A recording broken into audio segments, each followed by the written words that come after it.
Most leaders think their job is to push people harder. But what if great leadership is actually about removing the obstacles that are in the way? In today's episode of The Self-Led Leader, I am joined by Ben Carroll, a healthcare executive with over 20 years of leadership experience in and out of the military. And in this episode, we talk about what leaders often get wrong about performance, why adaptability is more than just a survival skill, especially in high-stakes environments, and why leadership is less about controlling the outcomes and more about creating the right conditions for your people to thrive.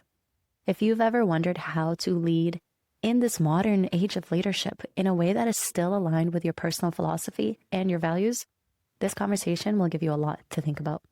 Let's get right into it. Welcome to The Self-Led Leader, a podcast for high performers who want to lead from alignment, not expectation. I'm Dr. Christina Ady, a social psychologist, and I'm here to help you lead with clarity, not chaos. This show is about what happens before the strategy, your mindset, your nervous system, the inner leadership that shapes everything you say and do. Because presence isn't about being loud, it's about being aligned. Let's get right into it. Thank you so much for joining me on The Self-Led Leader.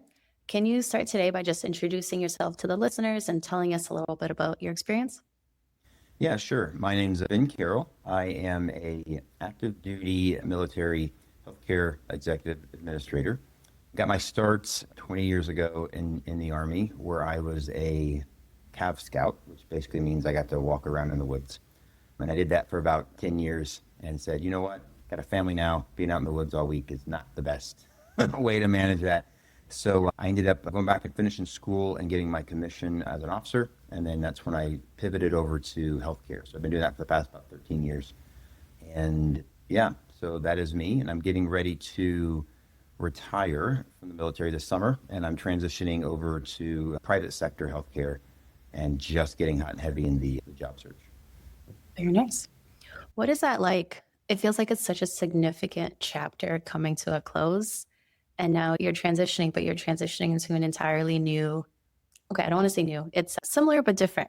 And so that comes with its own challenges. And so how are you just feeling on a personal level about that coming to a close? Yeah, it's been something I've been reflecting on for a while now. I was just talking about this earlier today. I think I'm closing a chapter and starting a new one.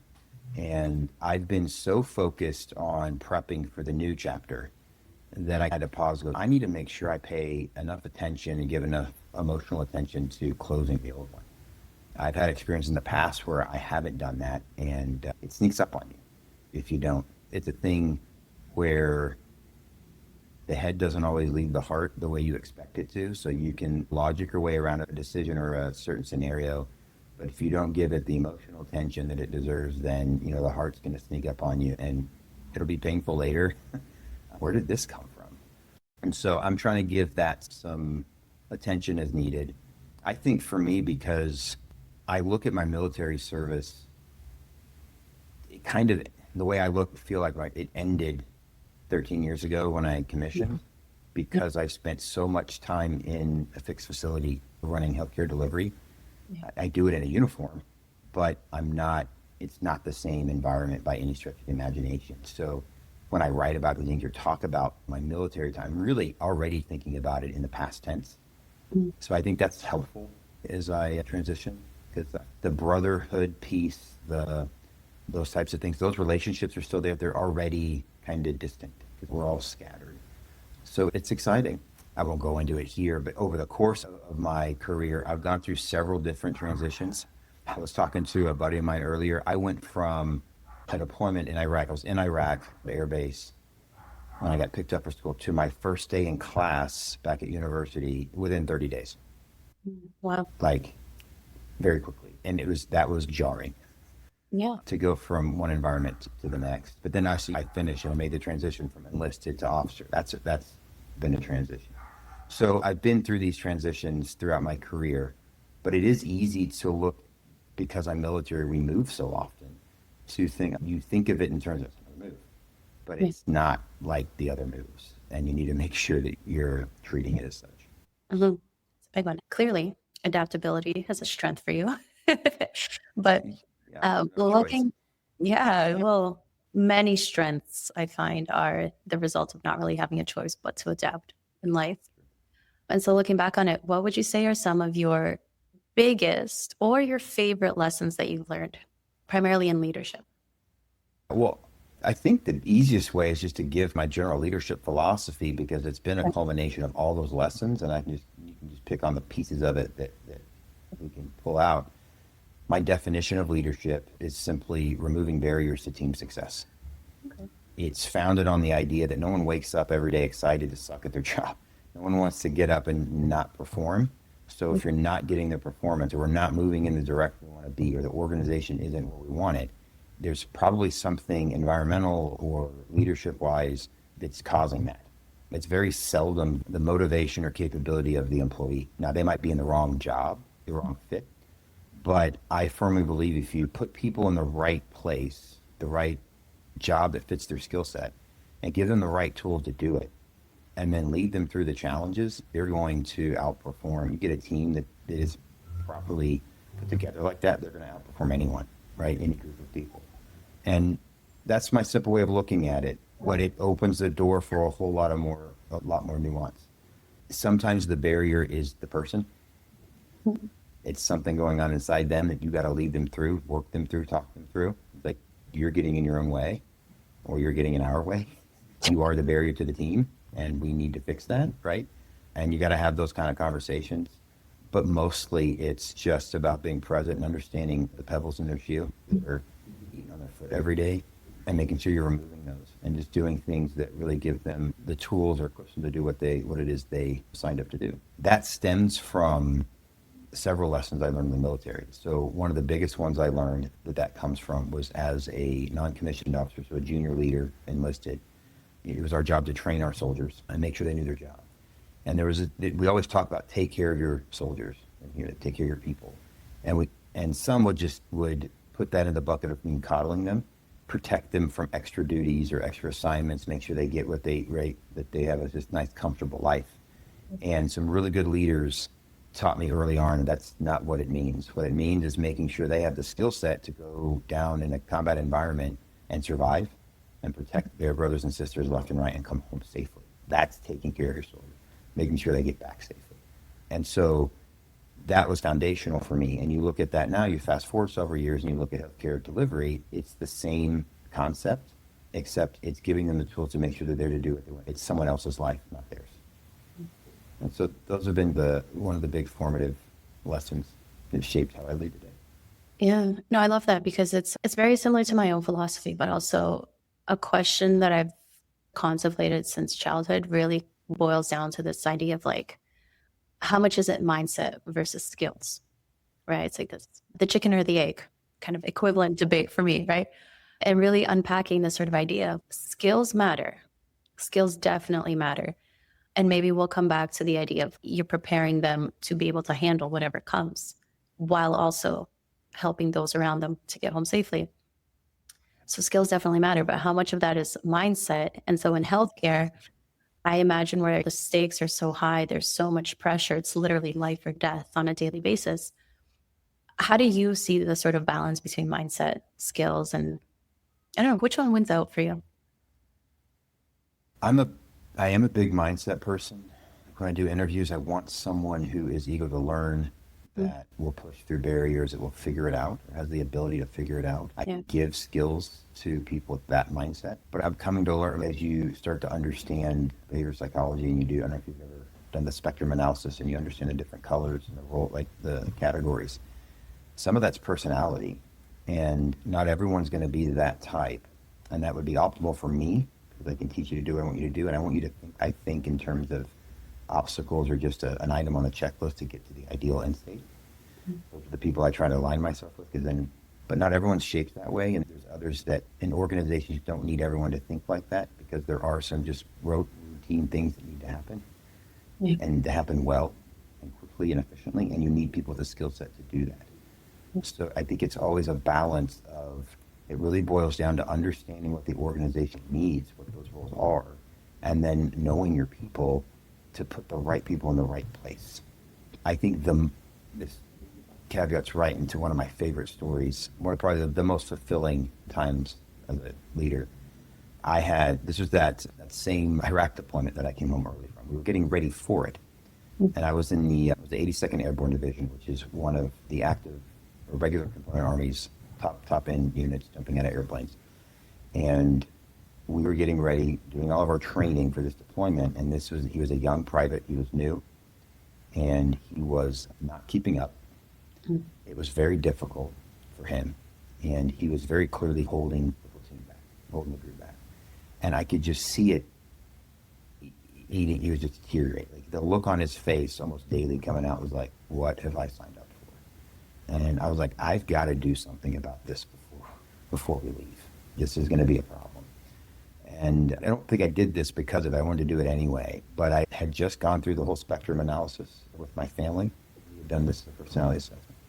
So I went and got it and did it with all my team, Nice. my whole section, because I wanted to understand what made the team click. Nice. And turns out he is a high blue-green, which meant he's very socially tied and analytical.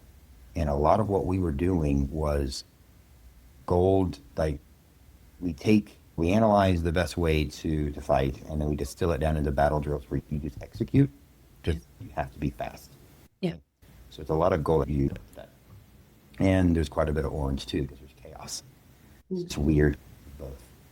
There's not a lot of time to stop and think at the level where we were in the training cycle. So he's trying to understand it, and he's much slower processing than everyone else. And he's seeing that it's pulling the team down. So for a blue-green, I am killing, right? The green is slowing him down. Like, I'm killing the team. This is me. Like, I'm not pulling my weight. And that was just depressing him. Right. So I was like, okay, he's high green. So what I did is when we went downrange, we happened to fall to be in charge of the range, shooting range. We were going to teach the Iraqi army how to shoot old M16s that we had given them, right? So you can imagine that environment. They were shooting our weapons, and it was our ammunition. That accountability of those rounds was very important. It's always been important. This is a heightened level of importance. And I put him, a private. Normally you have a more senior person in charge of the detail, managing those bullets, basically. I put him in charge of it. And everyone looked at me like I was nuts. And I'm like, no, he's high analytic. He's going to do this. And he crushed it. And his mood changed. And because he was contributing, right? He found something he was good at that contributed to the team. And by extension, he got better at everything else because it gave him confidence. Yeah. And that was just one of the coolest moments for me to see a kid who was like questioning life choices to going from being like one of our top performers in the organization. And so that's just, I think, when you align the skills with the right role, the mindset comes with it. Yeah. And when they're mismatched, it's going to deteriorate the mindset. Someone who's hard charging, you put them in a skill. You put me in a job where I have to sit and balance, check for errors in a report. My mood is going to be awful. Yeah. Throw a bunch of chaos at me and have me make decisions. I'll go home happy every day. It's a very valuable lesson, and it goes so hand in hand with a term I'm trying to get out there that I'm calling personal prerequisites. And the idea being the same way where you go to school, you have to take a certain course before you can move on to the next one. We all have certain things that we need, either behaviorally or mentally or something, to set the stage for us to be successful in the next sort of endeavor that we're taking on. An example for me would be like, if I want to be successful to sit down and write a chapter of my book, I need to make sure that I like went for a walk or something and like decompress after whatever I just had with my kids. I need a cup of tea, I need some chocolate, and I'm like good to zone in, right? And I think we all have these sort of things that we need, like that the teammate of yours needed, that kind of analytical work in order to be successful in what we're doing. But most of us tend to overlook this. And I think it's really interesting that you're doing these color analysis spectrums, which I haven't looked into yet. I'll need to look into it after that. But I studied social and personality psychology, and it's just so interesting how it's so valuable, but so many people seem to dismiss personality as like pop psychology that doesn't matter, when really it's so fundamental to how we actually understand the world that we're living in. Yeah. And so, like, kudos to you for honoring that and acknowledging that because it's such a key part of leadership. And so what I want to unpack next is like in leadership, like what are the moments or like how are the ways that you're starting to really identify what are the strengths of your teammates? Because I think that's a really interesting piece. I'm just kind of learning how to do that more on the fly. I was mentioning spectrum. That's a deliberate way of parsing it out. There's others too. I really like the predictive index. I'd look into that one. That's great for teams because it gives you a report and then pairs you up. And this is how you would work better with this dyad. They would do dyad assessments, right? Tell you things to watch out for when you two are communicating. This one's going to do this and this one's going to do that. So be aware of it. Nice. Which is a great tool, I think, if you're trying to pair up partners or leaders of things. You can go, this is a balancing personality. So, but the more you study those things and pay attention to them, you can see certain behaviors that pop out. But what you don't see is their order. But I'm orange, green, yellow, blue. But when you do the exercise, right, they can be overlapping. And I feel like they are all really tight because I switch based on what's needed of me.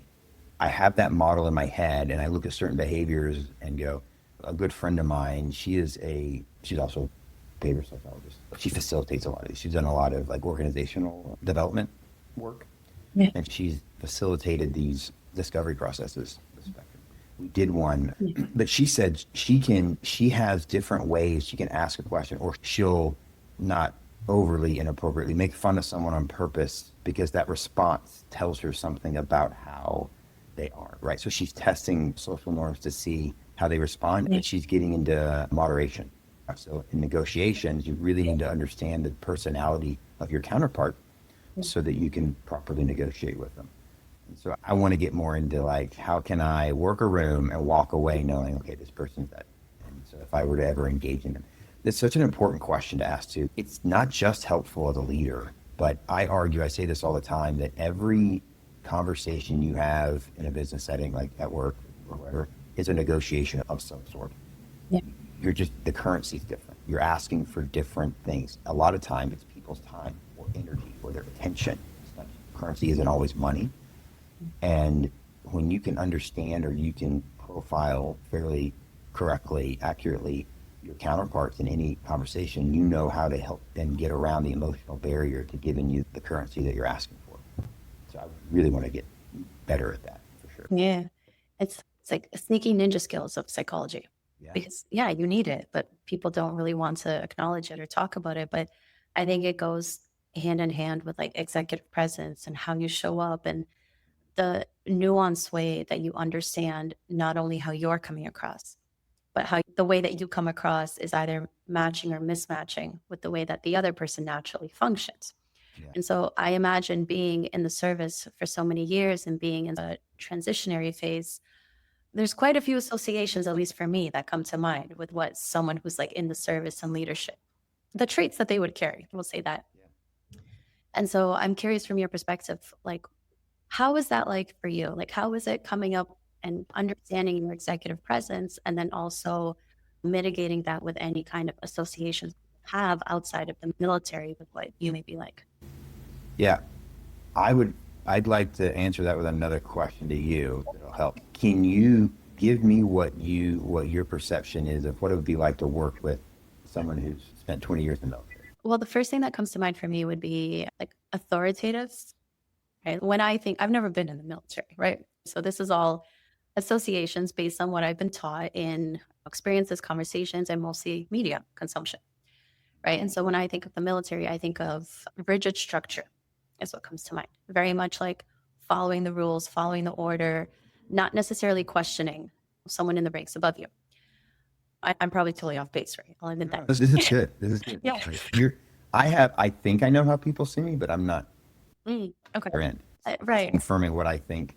Yeah. And so what comes to mind for me is when I hear I've been in the military for 20 years, when you say that to me, my assumption almost immediately is, well, you must value like rules and structure and like order. Therefore, in a position of leadership, I make the assumption that you would value that kind of approach to leadership. And so that you would expect that from the people who work under you. Yeah. Peace. No, that's pretty much what I figure everyone thinks. Hmm. And I think for a good majority, I don't want to throw a number out there. I think probably for 80% of those that spend this amount of time in the military probably are that way. Yeah. It's interesting. People ask what it's like doing healthcare in the federal sector. It's, well, imagine a highly regulated industry inside of a highly regulated organization. And some of that is by nature of the environment. Yeah. There are just some rules and structure we have to follow. That's part of high reliability care. Pilots have checklists that and they don't fly until they've everything, because you don't want that to go down. And we try to, it's not that simple in healthcare, but we try to implement the same kind of philosophy. Yeah. And so the same is true on the true military operational side. So my previous years, we distilled these theories down into things we can just do and react, because you need speed. Yeah. You don't always have time to sit and think, and you have to be able to react. So some of that is necessary. Where I've departed from probably what most people, how most people think or view leadership, particularly in the military, is, and we're starting to see this too. This is becoming a cultural norm in the leadership style of military officers. It's not just me, Okay. but you can, dictation breeds compliance, not buy-in, not commitment. I can order my soldiers to do X, Y, and Z, and they'll go do it to a certain point. That doesn't create the type of buy-in or followership, as lack of a better word, that will bust through barriers, right? That will there are obstacles that will get things done no matter the cost. And so what I tell people is being in the military has been very helpful for me in a leadership role, the way that I want to lead, because you got to lead the person. You have to understand the person, right? You have to be that leader who removes barriers to success, not dictating orders, to make them willing to go put their life on the line. Yeah. You're having to lead a group of men and women to go out and put themselves in harm's way, and oftentimes repeatedly, and oftentimes in circumstances that you yourself aren't comfortable in, but you have to follow orders. Then you got to get a team that comes with you to do that, and that is a different level of leadership than just dictating orders Yeah. and following a rigid set of rules. So that's that piece of it. I also really enjoy learning. That makes me feel really nerdy, but I enjoy understanding behavioral economics. People have choices, and choices they make are done because of their intrinsic utility of that choice. And I want to understand why people make choices and do what they do, and help create an environment that allows them to choose what is good for both the organization and themselves. And so that's how I like to lead. So that'd be probably the big departure. And I think the other piece of it too, because people ask this, over the last 13 years, the majority of my staff have been civilians. We don't have that many active duty in the middle, lower parts of the org structure, particularly in a fixed facility, because they don't deploy, they don't go down, they're staying there. And that unit's not going to go. We rotate our military through as providers and nurses and such, because they need those skill sets in combat. So they're there to get their sets and reps. And we do have to manage that to a certain extent down there as well. So that's why some of my role exists. Yeah. But it's about leading people to want to do their best, and they've all volunteered to do it. You don't need, and I think that's some of the old legacy way of those paradigms and what Hollywood portrays was what was necessary when there was a draft. People were being forced to come fight. So you got to shut off free thought real quickly and get them to assimilate and follow orders. Otherwise, you've got scattered cats across the battlefield. You wouldn't win any war that way. But now that we're a fully volunteer army, you are incentivized to join. I did. I joined in the wake of 9/11. So I was compelled to join, volunteered to do so, mostly because, A, I wanted to help. Service was in my family, right? My grandparents were in World War II. And because so others don't have to. Like, if we don't volunteer, then the volunteer army goes away and we get drafted. Yeah. And I made a deal. Like, they paid for me. They paid for all my degrees, all my education. Okay, I'll stick this out. You pay your degree. And I'm walking away, hands clean, happy, pleased with that arrangement where they got 22 years of my life. I've gotten life experiences and education that would have never even been close to getting had I not done that. And so I think I felt as a leader when I get soldiers, it's the same for them, right? They're there for a reason. So let's make it the best experience for them that it could be. Valid. And I'm glad to hear you say that the approach to leadership is changing, because I'd like to say that I don't want to call out millennials too much, but I think the way that leadership is being viewed is changing. And I'd like to think that this whole old boys club is slowly starting to dissipate and go away. Slow but steady. And so I'm glad to see that you're seeing something a little bit similar. If we were to play on stereotypes, there are some positive stereotypes to order, the structure. Sure. Being a man who's seen as authoritative in leadership comes with benefits. And so I'd love to unpack your perspective on executive presence and leadership and how you go about it personally. Yeah, it's funny you asked that because presence is one of the things of the 5, I think, evaluation criteria I've been evaluated on my entire career, Interesting. particularly as enlisted. You're a non-commissioned officer. Now, they define it in different ways than I think we would in private industry. They put your physical fitness in that, right? So you project the presence of fitness because you're leading from the front. And we all have to be fit to do our job. This particular job has a high fitness requirement to it. Yeah. But we spend very early on learning how to present in front of groups and to teach and going through. The further you get up, this is true of any organization, right? The further you get up the organizational chart, the further away you are from the front lines. And the more weight your presence carries as a source of messaging than your spoken or written word, because you have limited interaction. They only see you passing by. They see you. You might get one shot to speak at them. That's all you get. And it's powerful. And I think this kind of is going to go into what we initially start throwing around. People have biases to certain behavior, and you need to be aware of it. And the Army's been aware of that, I think, for a while, that it develops a certain level of presence. You're at junior levels of also staff work. You're doing analysis and making recommendations to senior leaders who have to make a decision that could cost a multitude of lives. It's not just one. And you need to look like you know what you're talking about.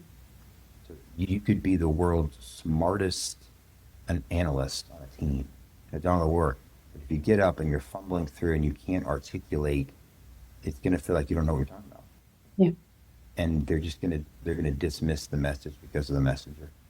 I've seen it work to the opposite. I've seen people who are very charismatic and have a great deal of presence who have no idea what they're talking about and have led organizations down a pretty dark path. Yeah. So it's definitely a thing. And yeah, it's a fascinating topic. It is. And I would actually agree that your physical presence should be part of your presence, aside from, okay, well, first of all, research shows that people very much consider your physical state as a reflection of who you are, your skill set, your competence, etc. It's like pretty privilege, right? If you look like you're physically fit, people assume you have the willpower, the discipline, etc., these positive traits to maintain your physical fitness. And I would agree with that. Like you need those traits. But then also, it's just such an interesting thing. And I'm trying to be mindful of my words, but it's very true. When I was doing research on stereotypes and biases, there were these experiments that we ran frequently where we would show people 2 different pictures and 2 different words. And they were tasked with just categorizing based on what their first impression, their first instinct was. And like biases come through in milliseconds, essentially. Like milliseconds. Like people see a word or a picture and immediately have an association with it. And typically it's in line with the associations that society would have you believe, right? Law of averages, big numbers. Yeah, but it's interesting how like consistently, right? It's like you run different experiments, different words, different pictures, different stereotypes, but the patterns are there. So when someone sees you, me, a different leader, that first impression in those split seconds based on what they like physically see matters. And so how physically fit you are how you carry yourself, your posture, your body language, even like the clothes you're wearing, all give off an impression like immediately. Right. And so I guess when you are perhaps in a hospital where you're all wearing the same uniforms or something like that's a little bit mitigated, but not quite, because underneath the uniform is still the individual that has the presence. Right. And so for me, it's always interesting to consider, like going back to the idea of commanding versus volunteering. And so for me in Canada, our healthcare system, pros and cons to the American healthcare system, but something that we struggle with as well is like hospitals that are oversaturated, like too many people, not enough staff. And it's a notorious problem where so many of the nurses, especially, are just burnt out. They're working like 12-hour shifts, et cetera. I'm sure you have the same issues. But I had to go to the hospital recently for my son who was sick. And it was just insane the lack of empathy and the lack of care that some of the nurses have because they're so desensitized and burnt out and overworked. And as someone who's in that position of leadership and understanding strengths and positions, who's also facing very real constraints, like how do you deal with something like that? Like how do you start to navigate these actual challenges that we're facing? And Yeah, I can feel it too, the stress. I've observed very much the same type of behavior.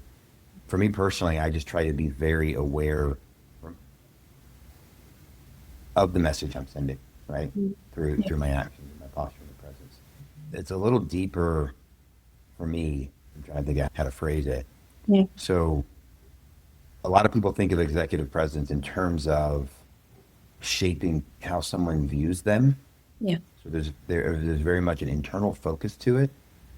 I and I talk about this in my conscious communication model. So actions are the third domain of communication. So we yeah, speak, we write, and we act. We do things, and all three of those send a message. yeah, And so I'm concerned about how my actions communicate how they mean what they mean to me, mm, and I try to be very aware and recognize because I know when I get to a certain level of stress or point, like blue is my lowest color, and so it'll be very easy for me to get into orange. Just do my thing, and I'll neglect. I won't be rude. I'm very cautious of this. This is an interesting dynamic. My wife and I talk about this. You have some people who they get in a bad mood, and it's the entire world's fault, or at least that's how the world feels, yep, yeah, because it just takes. I'm very good at compartmentalizing my frustrations. I okay, will be ready to take some inanimate object not working right and throw it in an incinerator in 1 minute. And then my wife and my kids walk in and I'm like, oh, hi.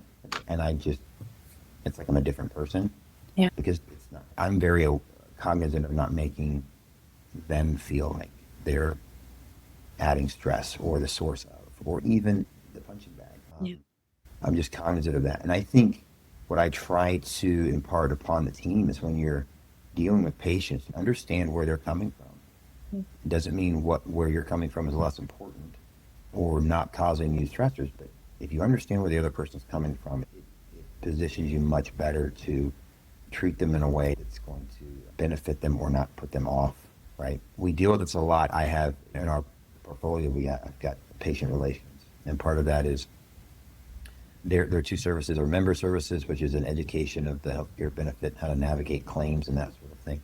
The other is just general patient advocacy they come to when there's issues. Neither one of those people, by the time a patient goes to one of those two offices, they're already tipped off. They've had some sort of bad outcome or experience, or a claim hasn't been paid, and they're running. You are already receiving people on at a 9. You have to know that. You have to be aware of and disarm and not let them draw you off sides and not let your day spill over into theirs. yeah, Dr. David Schreiner, and I'm not sure if you're familiar with his work, he wrote a great book called Be the Best Part of Their Day. It's about leading with empathy. And I think that's just a really good way of thinking of it, is every time you interact, make sure you're trying to focus on being the best part of their day. It's really hard to do. I don't want to say these things and make it sound like, oh, you just do this. It's easy when you're buried in a mountain of stress and tasks. yeah, But I think if you make that your focus, right? So if you're focused on, I'm going to be the best part of the person the day of the person I'm engaging with, and that's your focus, you don't have mental bandwidth to think about the pressure and the stress. yeah, You're taking it patient or customer time. yeah, Yeah. And then you It's just move on to the next and you do the same thing. And keep that as your focus. Yeah, it's true. I think often a lot of these things get categorized into empathy, emotional intelligence, things like that. I personally think that sort of the trifecta to aim for is empathy, emotional intelligence, and emotional maturity, because you need that empathy to even begin to understand like why the person's upset and play around with taking on their perspective. You need that emotional intelligence to understand the situation, how to navigate it.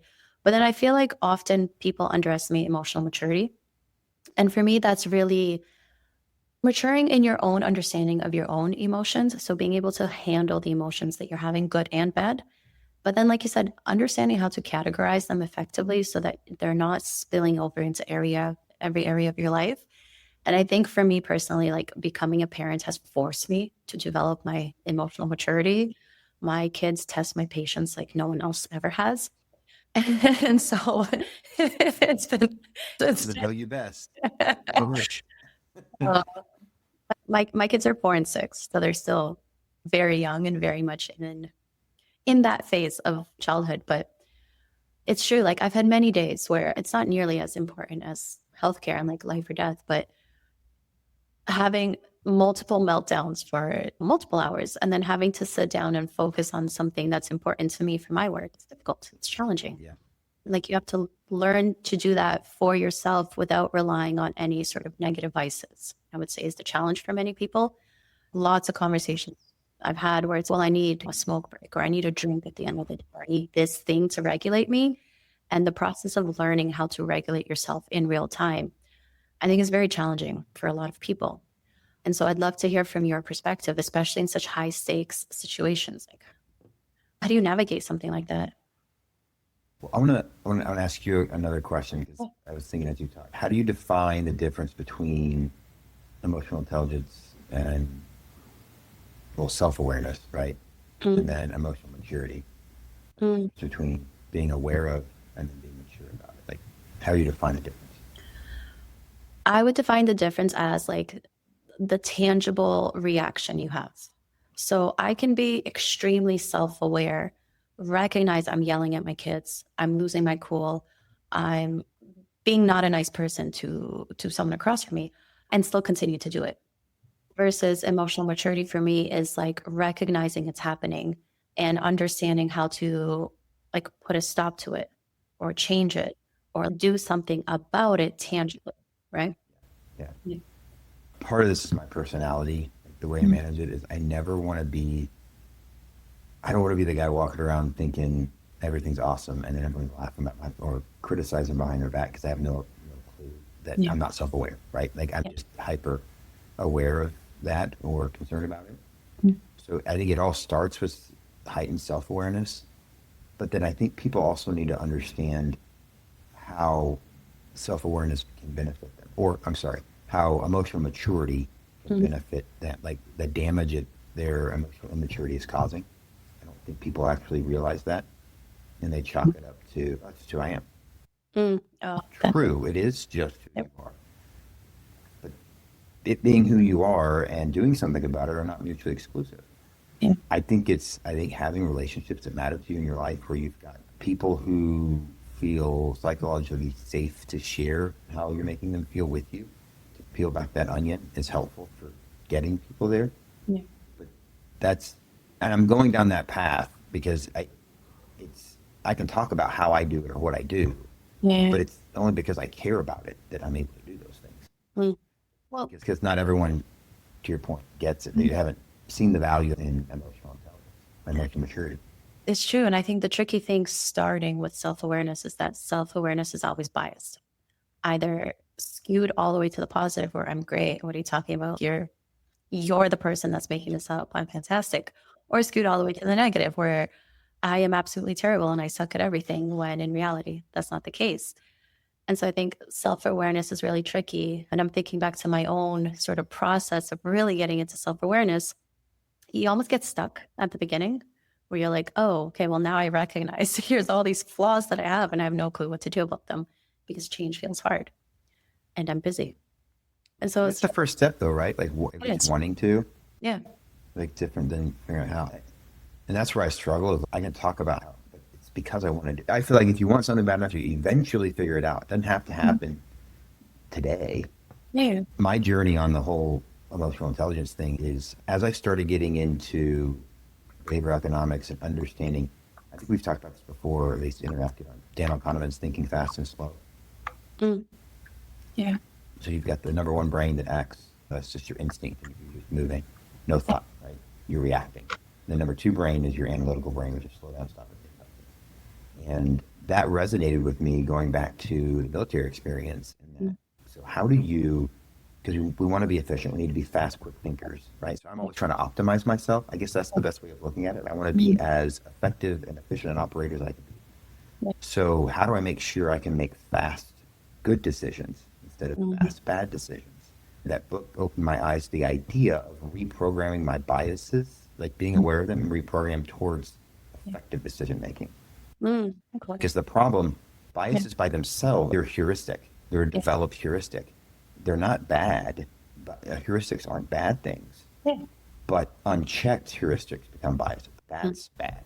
Because you don't know what's driving that decision, and that may not be the things that you want driving your decisions. Yeah. And so I just became super focused and obsessed on identifying my biases as they presented themselves. How do I know what my bias? How do I know that I'm making poor decisions that I don't realize I'm making? You don't know. And I asked someone, this was a session at Congress several years ago, and I asked, how do you know you're making a biased decision? Right? If I don't know I have this bias. And the best advice I got was it'll be tied to emotion. It'll probably be an emotional response. Nice. And so I just pay attention to if something triggers an instant emotion in me, I stop and go, okay, what is that about? What is that leading to? And it can be through the gambit, right? I'm really excited. I want to do this. Why? Yeah. Why is that the thing I want to do? Is that the right thing? Because this happens at work all the time. Let's say you have an objective that you want. Let's say we'll make it a negative thing. Yeah. Let's say you want a certain status, like a certain title or a certain award. And someone poses a project that if that project was successful, it would lead to that award. But the project doesn't make any sense for the rest of the organization. And it's probably going to cost the organization money. Like in that scenario, someone's going to pitch this, and that leader, if they're unchecked or not aware, they're, oh yeah, that's a great idea. And they don't really know what, but they're excited about it.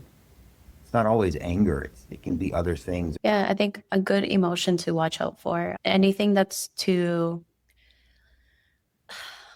I'm not sure of the right word to use, but any emotion that's like a habit, like comforting in a way, because then you're so much less likely to question it because it's, I don't want to say automatic, but because everything becomes habitual, right? All of our heuristics and biases, everything starts to become subconscious, right? We're not aware of it.